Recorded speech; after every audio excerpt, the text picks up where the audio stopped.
If you go into the service station, you get yourself a lottery ticket, you pick some numbers, you're looking up, bang, you win $1 million. You hit the jackpot. The next second, as you're celebrating, you get a call and you don't know who it is, but you're so excited and happy. You want to tell them all about it. Hey, I just won the lottery. You pick up the phone. It's your doctor. You remember the visit. You went there last week to the doctor to check out some fucking thing on your brain. You completely forgot about it because you've just won $1 million. The doctor says, I need you to listen. I have some horrible news. You're going to die. You have terminal cancer. I'm not sure how long. It could be a week. It could be a day. It could be an hour. I'm not sure how long you're going to live. What thoughts are going on in your mind? Are you thinking about the pleasure and the happiness and the how successful you are and how you want to spend your money and all this and how amazing it is? Or are you thinking, fuck, I'm going to die? Okay, so our thoughts determine our reality. I know that sounds hippy dippy and it's like almost a silly affirmation thing is like, I'm happy, I'm happy, I'm happy, I'm happy, I'm wealthy, I'm wealthy, I'm wealthy, I'm abundant, I have lots of money, I'm happy, I'm happy. That's not that's a strategy that's been misled and been misguided because that is a thought, right? That you're thinking, but as soon as you stop saying I'm happy, I'm happy, I'm happy, you'll be thinking about how you're not happy and how things are horrible. Even sometimes you say it, you say something, you say words, but your thoughts overpower it. So you might be saying, I'm happy, I'm happy, happy, but I'm thinking about my past relationship. Where's my next bit of money coming from? What am I going to do about my health and my training in the gym? What am I going to do about my dog? Your thoughts can overpower your words, your actions, everything. Your thoughts are so powerful. That's why the best-selling book of fucking all top 10 best-selling personal development books of all time, you've definitely heard of it, Think and Grow Rich, is all about changing and upgrading the way that you think. Because when you think in your current level of awareness and understanding, you're going to keep getting the same results. You're going to go insane. So the whole point of this book, Napoleon Hill goes around to the most successful, wealthy people in the world. He spends 30 years writing this book. Was it 30 years? It took him ages to write the book, a ridiculous amount. He was interviewing everyone, traveling around the world, going to the top business leaders and the wealth people and everyone. Henry Ford, Thomas Edison, and he was asking them high quality questions. Hey, what was going in your mind? What are your biggest challenges? How did you overcome it? What exactly did you do? What have your habits been? What were your thoughts? What was your plan? What was your goal? How did you overcome things? Every little bit of detail, and he's put it right in this book. That's why it's a bestseller, right? And what did he find from these top people? He found that they all thought outside of the box. They had, and this is the one key idea from Think and Grow Rich. Without this idea, without this concept, you're going to be stuck in a contracted, shrunken up mind, the shriveled up, dry, diseased fucking mind where you're not thinking. Okay? Do you want to know the one thing? The one thing that you must have in order to transcend your current level of thinking, your success, your bank account, is a burning desire, an absolute burning desire. You can feel the heat irradiating from your soul of how much you fucking want this one goal, this one thing, this one purpose, this one mission. What do you absolutely love? What do you want to dedicate the rest of your life to doing? If you did not have a burning desire as powerful as that's going to help you take action today and help you see into the future of what you're creating, it's going to be very hard for you to be disciplined, consistent, and persistent towards anything that you're trying to achieve. Any other attempt without a burning desire is going to be futile. It is an uphill battle. When you have a burning desire, It's going to build up momentum. You're consistent. You're persistent. You have adaptability. You can overcome any challenges that are thrown in your way. You just have that don't give up mentality. You have the burn the boats mentality. Everyone talks about the story. This is where the story came from. If you have a burning desire, you do whatever it takes. There was a captain about to take an island of 1,000 people, 1,000 warriors on an island. There was only 100 people on the ship. As they're going onto the island, the captain says, how are we going to do this? We're going to burn the fucking boats. Everyone get in the little rowboats, get off the big ships, burn the big boats down, burn them. Because then that only gives us one option. We must take the island. If we don't take the island, we're dead. There's no retreat. There is no retreat from your burning desire. You do absolutely whatever it takes. So I think what Napoleon Hill did really well in the book was explain the importance of having a burning desire. And then he goes on and adds a few concepts of having faith and transmuting your sexual energy and things like that. Right. That's irrelevant to me. The one core focus is, okay, what's the burning desire? What makes these people so successful and overcome so much adversity and challenge themselves to a point where it's almost sadistic, masochistic, just beating yourself up for what? You know, look at Elon Musk. He has a great burning desire to get people on Mars. That's his burning desire. So all of his other desires are linked to the big desire, this big goal that he has.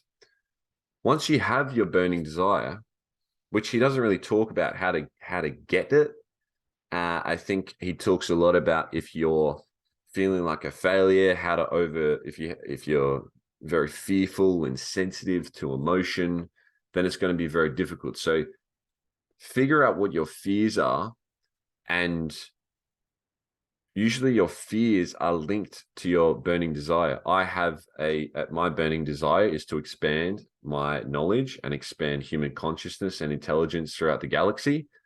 One of my biggest fears is not being smart enough.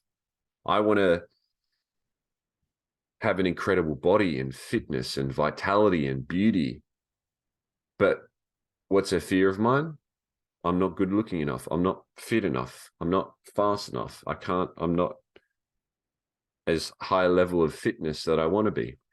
All right. So your fears are linked to your burning desires. When you take action towards the goals that inspire you, the things that you intuitively think about, the things that you see yourself doing, the actions that you've demonstrated in your life that are undeniable. What have you consistently done all the way throughout your life? What do you consistently do now? What's in your week? What's in your calendar? What do you use your phone for? What are all the things that you spontaneously are inspired from within to do? And when you align your actions with your goals, your burning desire, that's when you feel congruent. That's where you feel on purpose. That's where you have direction. That's where you have orientation and focus and discipline and drive and consistency and persistency and resilience. You have all the things. So I'll talk a bit more about values in some of my other videos. But your burning desire is basically your values, your purpose, and your mission. Once you're clear on your burning desire, which again, I cannot stress enough how important your burning desire is, get clear on that, write it down again and again, read it and refine it, read it and refine it, read it and refine it. He talks so much about this concept of daily reminders because the world is thinking in the tiny little box. People feel comfortable when other people are like them.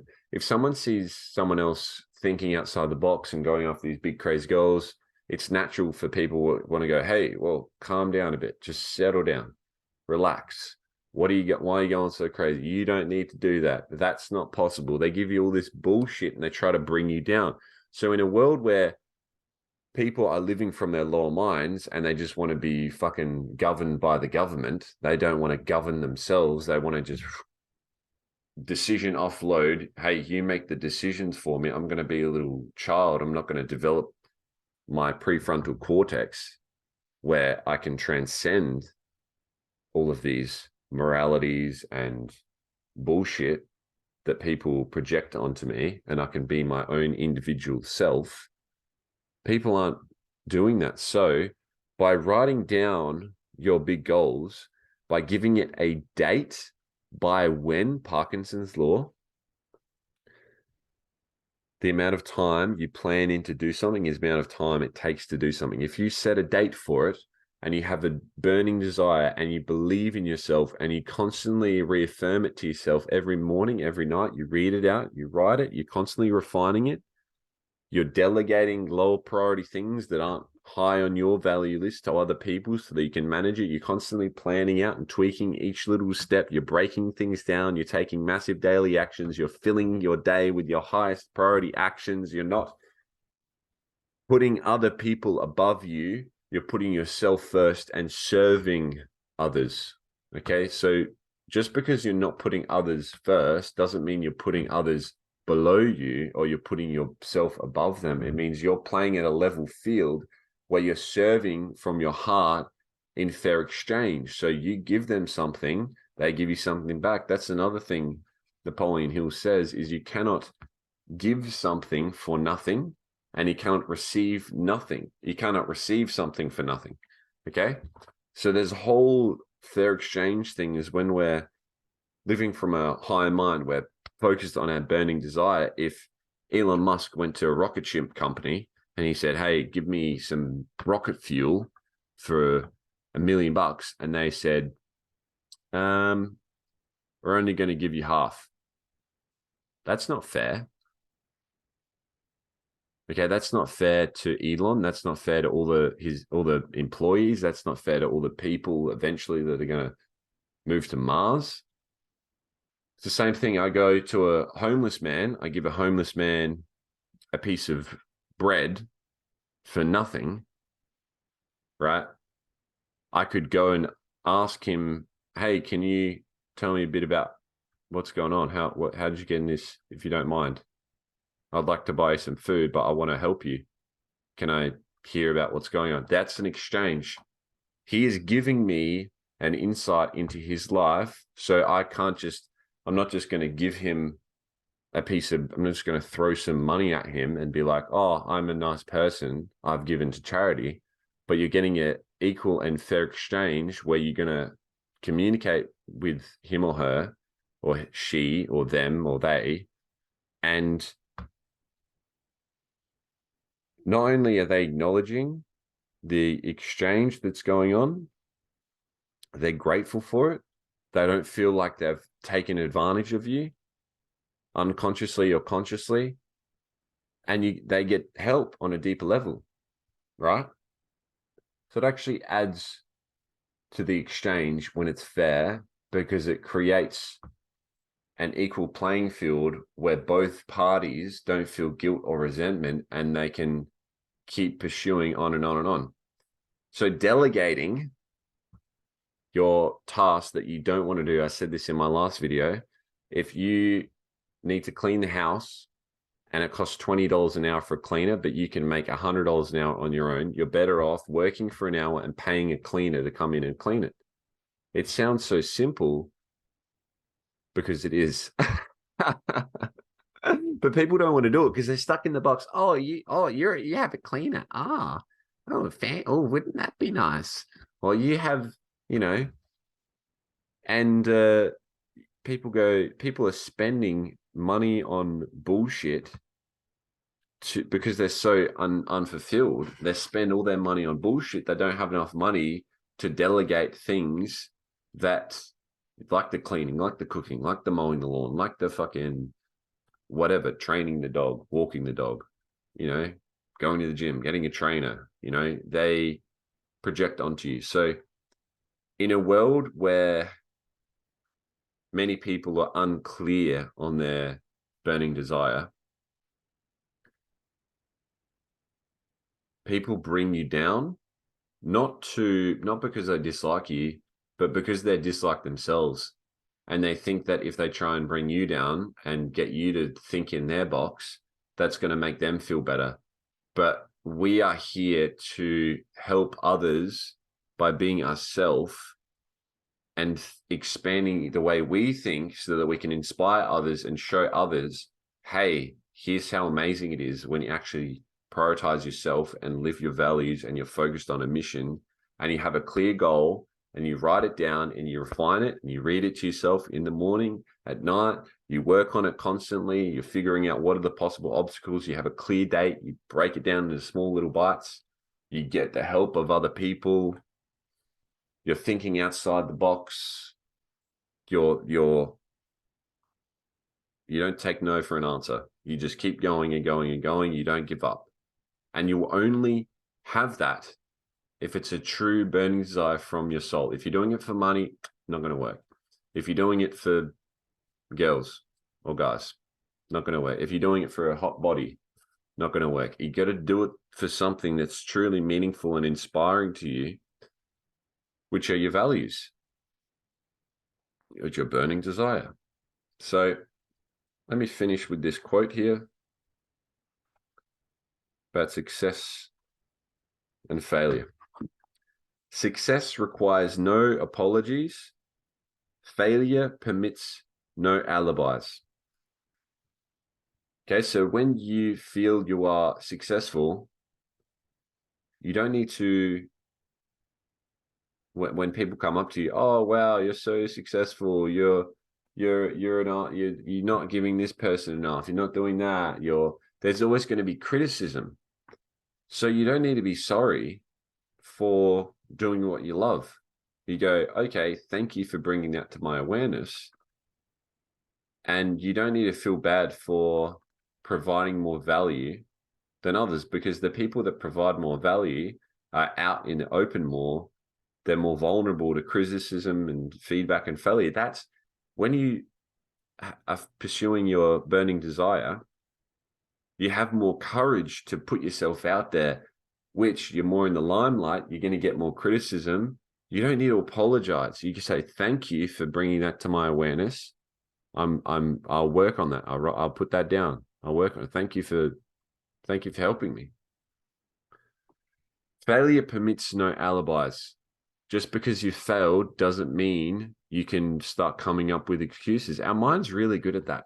We fail at something and our mind goes off in a million different directions and we want to create an excuse because we're always looking for the logical reasoning. Why did that happen? Logically.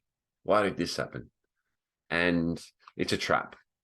It's a trap that's trying to direct you closer to your burning desire. There is no such thing as success. There is no such thing as a failure.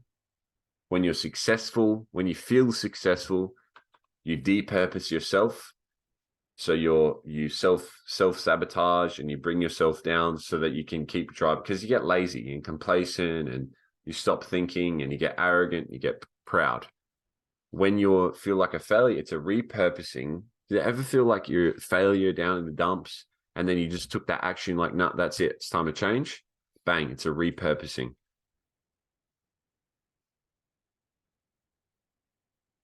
Success and failure, they're just words that have just been made up, and they don't describe the experience of going after your burning desire. That words cannot describe the experience of going after something that you love, something that you have a burning desire for, a clear goal. And yeah, don't let those words bring you down. If you feel like you're a failure of the past, you'll try and be successful in the future. If you feel like you've been successful in the past, you'll end up creating failures so you can get back to being successful. It's just a game of ups and downs, like a wave crashing up and down, a river flowing, the wind blowing, the clouds breezing, you know. So focus on what you love, get clear on the burning desire, write down your goals, read it to yourself, fuck your fears, get over your fears. By being yourself and prioritizing those uncomfortable daily actions. That's how you overcome the fears. There'll be more advanced videos on overcoming fear in the future. If you have any questions, comments, feedback, let me know. Thank you for watching the video and subscribe.